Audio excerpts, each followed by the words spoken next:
Breaking news mga kapatid, mainit na balita, tinuro ng dating member ng CPP-NPA kung sino daw ang mga nagplano ng pambobomba doon sa Plaza Miranda. Kung natatandaan ninyo mga kapatid, putok na putok yung balitang yun. Ako di pa ako pinapanganak ng mga panahon na yun mga tol.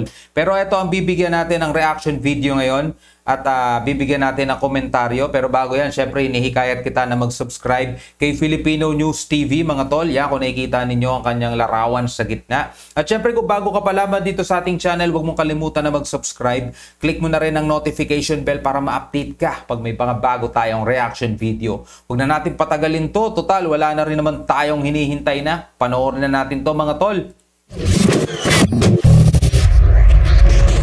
Filipino News TV.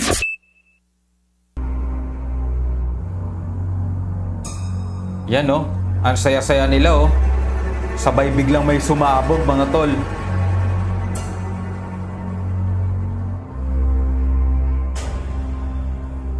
Tinuturo nilang may salarin dyan si Marcos eh.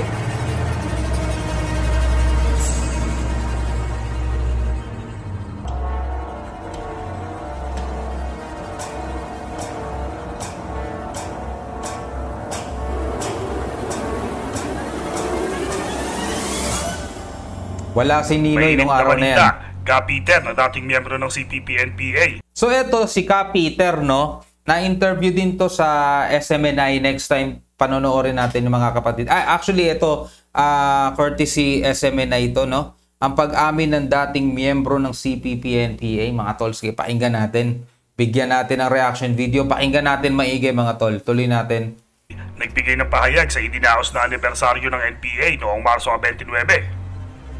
Aniya, sila ay nasa Plaza Miranda hindi upang ipagdiwang ang anibersaryo kung hindi para gunitain ang nangyaring Plaza Miranda bombing noong August 21, 1971 na kumitil sa buhay ng ilan nating mga kababayan.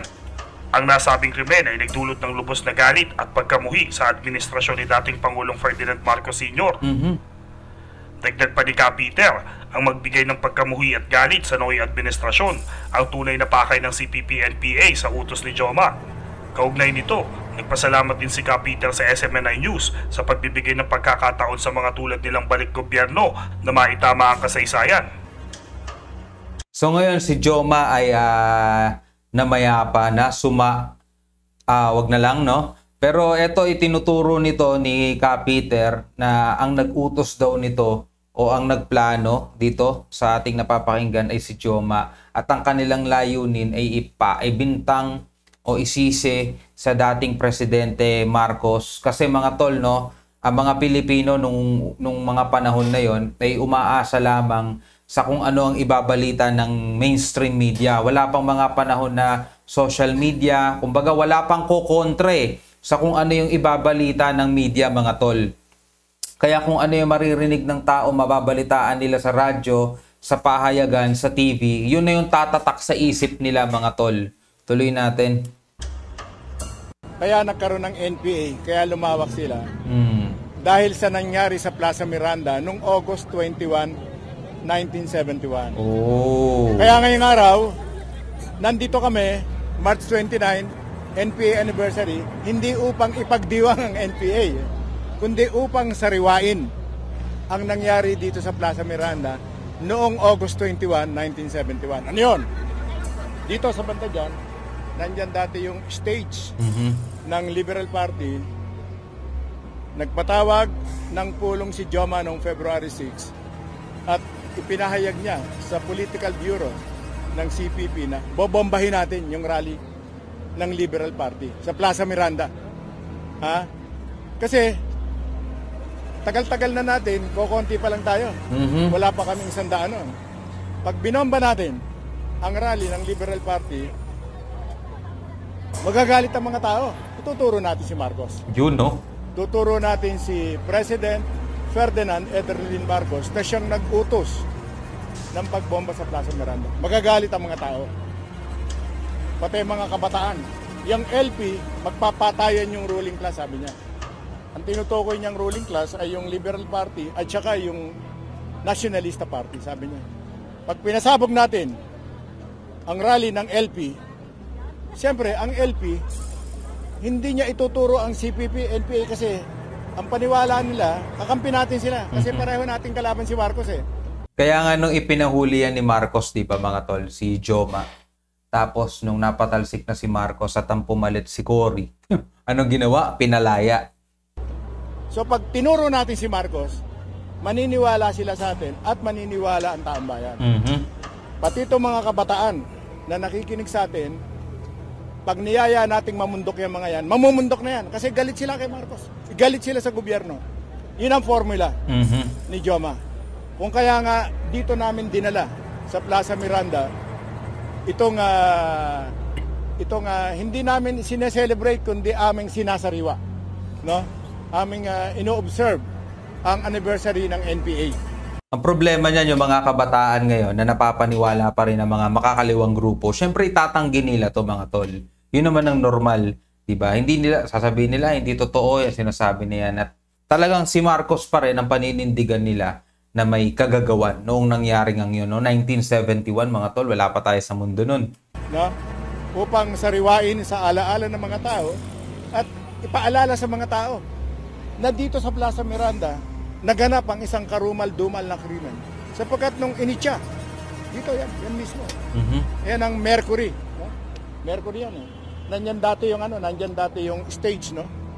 Tinatama lang ninyo ang kasaysayan sa Oo, kaya nga ang pangalan ho ng aming samahan ay kilusan sa pagwawasto ng kasaysayan. Gusto naming iwasto yung paniniwala na si Marcos. Hindi po kami apologist ni Marcos, ha. Hindi kami binayaran ni Marcos o nitong anak ni Marcos, itong presidente natin ngayon, para magsalita ng ganito. Hindi. We need to tell the truth.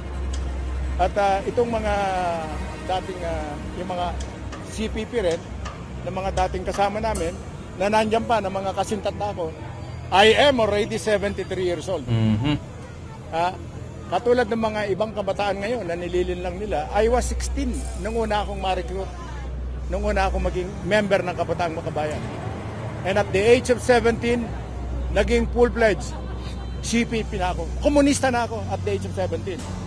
Anong pakiramdam, sir, na ngayon na marami na kayong tumatayo para sa tama po, sir? Malaya. No? Masarap magsalita para sa katotohanan. No? Sapagkat kaya ako nakumbinsi. Kaya ako sumama sa Kabataang Makabayan nung araw hanggang sa naging CPP at naging NPA ako. Akala ko ay nasa panig ako ng katotohanan. Akala ko ay demonyo si Ferdinand Eberlin Marcos. Akala ko ay siya nga ang nag-utos ng pagbomba sa Plaza Miranda. Pero nung malaman na namin, kami mismo, when we learned the truth, siyempre, parang ano yun, para akong apoy na binuhusan ng tubig na wala ang lahat ng paniniwala ko. Sana ganun din ang resulta nito sa ibang mga kabataan, no?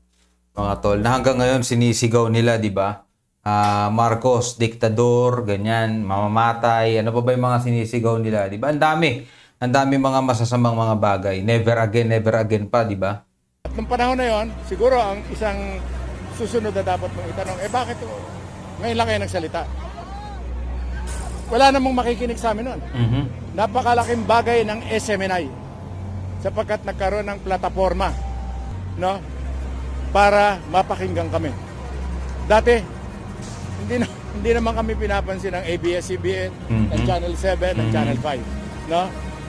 Ngayon, nagpupunta na yung mga tinatawag na mainstream media dahil sa parati na lamang SMNI ng SMNI ang kumakausap sa amin. At kami naman ay hindi naman namin sinasabi na exclusive kami sa SMNI. Yes. Kasi ang SMNI nandyan kumakausap sa amin. So kapag kami naman ay kinausap nila, nakikipag-usap naman kami. Sapagkat wala naman tayong ibang sasabihin, pag-uusapan kundi katotohanan. And we have been challenging them, kami nila ka Eric. Sabihin niyo, katulad halimbawa ng pagsabog ng granada dito sa Plaza Miranda. Ano ba itong kinikwento ko? Totoo ba ito o kwentong bukid to? Baka gumagawa ako ng kwento. Sabihin niyo. Wala, hanggang ngayon, walang nagcha-challenge dito sa mga sinasabi namin. Ang ibig sabihin, totoo ang sinasabi namin. Mhm. Sapagkat walang pinaka masarap na bigkasin. Mahirap gumawa ng kwento. Mahirap pagtakpan ang kasinungalingan. Yes. Hindi mo kinakailangan ipagtanggol. Simply talk about the truth and that's it. Yung kasinungalingan, maraming kwento. Maghahanap ka ng tamang salita. Ang katotohanan, walang tamang salita ang katotohanan kundi katotohanan. Period. Hindi po ba? Ganda nun. Sir, may iba lang ko ng konti. Anong pakiramdam na from the Vice President mismo na talagang hindi nagko-compromise sa mga hindi kita mo ginagawa, lalong-lalo natin sa mga panig dito sa mga terorista na nasa Congress. Malaking bagay po yan sapagkat Vice Presidente ng Pilipinas yan. At maaaring yan ang sumunod na presidente, no? At kasama mo, kaisa mo sa paniniwala. At itong Vice Presidente nato, itong babaeng Vice Presidente natin, who happen to be the Secretary of Education, importante siya, malaking bagay siya sapagkat panahon na para magkaroon ng Secretary of Education na makakasama namin sa pagwawasto ng kasaysayan. Mga libro na isinulat nung panahon ni Noynoy Aquino. May mga libro na ginawa ang DepEd na nagtuturo hinggil sa Marxism, Leninism. Diyan nagsisimula yan. Totoo mga tol, no? Hindi kasinungalingan yung sinasabi niya, totoo. At marami tayong makikita sa mga social media na ipinapakita nila yung mga libro na inilabas ng DepEd nitong nakaraan, mga kapatid, nitong nakaraang administrasyon. Talagang makikita mo mga tol na merong hindi mga tama talaga. Parang may tama eh. Simula yan. So, malaking bagay ho. Siguro, yung pagkakaroon natin ng ganyang Vice Presidente, I can say it's liberating. Liberating, nakakapagpalaya, no? Well, siyempre, hindi katulad nung dating naging Vice Presidente, no? Aha. Yun po. Sige po. Sa mga natitirang NPA, sir. Sumuko na kayo. Pero siyempre, hindi ganun kadali na mapasuko sila. Makinig kayo. At ako talagang pag ako yung na kinakausap sa SMNI, you know, sinasabi ko parati, iniisa-isa ko mga pangalan yan. Lalo na yan sila Carol Arroyo, no? Yung dating mismong chairperson ng yung Commission on Human Rights, ano? CHRC, Eta Rosales, mga nakasama namin ng araw to. Yung CHR, no? Alam naman ninyo yung sinasabi namin na totoo. Especially yung pagbomba sa Plaza Miranda. Bakit hindi kayo magsalita? Bakit hindi kayo tumindig kasama namin? Natatakot kayong patayin? Hindi ako nagyayabang na hindi ako natatakot mamatay. Hindi. Pero kanina nga tinanong ako ni Dr. Lorraine, sabi niya, Peter, hindi ka ba, aren't you inviting harm sa iyong sarili? Sabi ko, hindi. Hindi po, Dr. Lorraine. Hindi ako nag-iimbita ng tao, ng NPA na patayin ako. Hindi. I am inviting them to join us na maging open sila. Wala naman kaming hawak na baril eh. Wala. Of course, we are trying to convince people na wag na ninyong, bitiwan na ninyo ang paniniwala dyan sa mga yan. What's wrong with that? Paniniwala yan. Debate, di ba? Let's debate the issue. Walang patayan. Walang barilan. Ngayon, kung manggagaling sa kanila ang karahasan, bilang mga mamamayang Pilipino, it's up to the state, no? It's up to the Republic of the Philippines na ipagtanggol yung mga taong katulad namin na nagsasalita tungkol sa katotohanan. Yes. Ikaw, anong komento mo dito?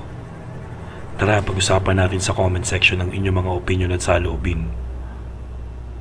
Alright mga kapatid, anong masasabi mo doon sa video yung napanood natin, no? Ikaw ba ay naniniwala o ikaw ay hindi naniniwala? Comment mo sa baba kung bakit, mga tol, no? So dito, malinaw doon sa kwento na, yun nga, yung Plaza Miranda na pagbobomba dati, mga kapatid, yun daw ay iniutos no, nung alam natin, founder, leader, mga tol. Pagkatapos sisisi nila kay Marcos para magalit ang tao at yun din yung panahon na nakapagpalaki sila, mga kapatid, na magpahanggang ngayon ay pinoproblema pa rin ng kasalukuyan nating gobyerno. Kaya nga nung nakaraan, di ba, nagsalita na si VP Sara, binalaan niya na si PBBM na wag na palilin lang daw. Wala nang pistok, sabi niya gano'n. Kasi yung pistok na yan, wala rin naman nangyayari. Di ba nung panahon ni President Duterte, talagang ipinagbigyan na, di ba? Pero anong nangyari? Wala. Yung mga magbibigay ng ayuda, di ba? Pinagrarat-rat. O tama ba naman yun, mga tol? Para kanino ba yung ayudang ibibigay, di ba? Para sa mga mamamayang Pilipino. So, anong masasabi ninyo, mga kapatid? Comment kayo sa baba. Pag-usapan natin yan sa susunod. Hanggang sa muli. Ako nga po pala si Shobal D. Peace out.